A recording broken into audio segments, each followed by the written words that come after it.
Welcome to Author's Note. We're here today to discuss the first US presidential debate, which happened just a few hours ago, actually. This is early morning London time.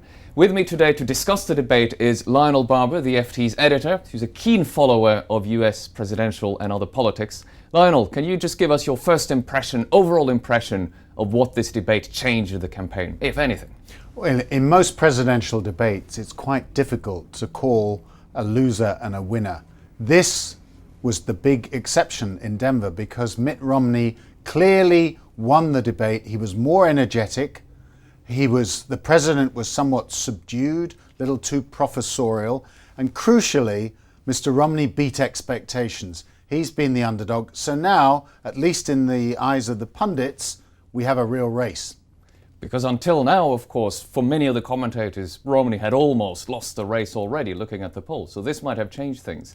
Let's talk a bit about one of the topics that probably many of the FT.com viewers are more interested in, namely economic policy. We have a chart here that comes from the Congressional Budget Office, the nonpartisan budget watchdog at the Congress.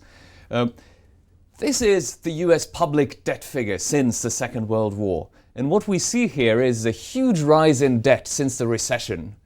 And we're here now, the shaded area are two different forecasts.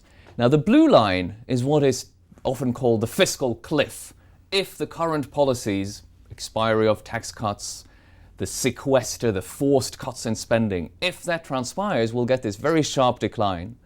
If, on the other hand, things change, and the CBO has had this alternative scenario, we can get an even further increase in the public debt, back up to levels we haven't seen really since the Korean War. Now, if we can have the second chart, we'll see what makes up that difference. The red bars here, that's the CBO's baseline. This is the deficit over the next 10 years. If the Bush tax cuts expire, and if the straitjacket that Congress imposed on itself, these enforced cuts, if they can't agree on anything to defense and to entitlements to Medicare, if that transpires, the deficit will go down before slightly growing again. But everyone, of course, thinks that in politics, something will change. The blue line here, the blue bar, is what will happen if the Bush tax cuts are prolonged. They're due to expire at the end of the year. The green bar is what happens if they unlock the straitjacket, and the pink is the additional interest cost. Now, these are huge differences, and investors and commentators are very keen to understand which of these scenarios will actually happen. Did we glean anything from the debate in terms of how economic policy will depend on who is elected? We heard a lot of numbers last night in Denver. That's new, isn't it? To a degree, but they don't really mean anything in the context of a presidential debate unless you take into account the fact that Mr. Romney needs to reposition himself, not as the defender of the super rich. He made a big tilt to the middle class last night. And Barack Obama was also going for the middle class, essentially saying that they would, unless he was returned for a second term, you would see the middle class squeeze. That was a big refrain, of course, in 2008 when he won his first term.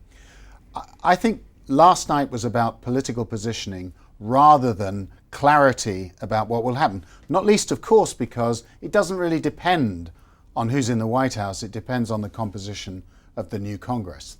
That's right. So that even though we talk about the polarization in US politics all the time, it is still in the center that the election will be decided. Is that right? It always is, because 70% at least of Americans regard themselves as middle class. Now, some of these decisions will have to be taken by the end of the year. Well, that's the lame duck period after the election, but before the inauguration of the new president or the new term of the current president. Is there any hope that Congress will actually be able to fix some of these uncertainties?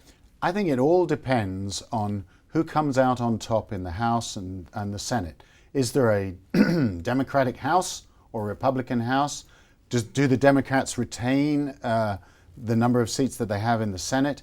All of this will depend on the actual outcome, that divide, the way the blue and the red mix. It all depends on the balance of Republicans and Democrats in Congress. Lionel, thank you very much for those insights. For all the excitement of the presidential debate then, perhaps the real race to watch is the congressional one.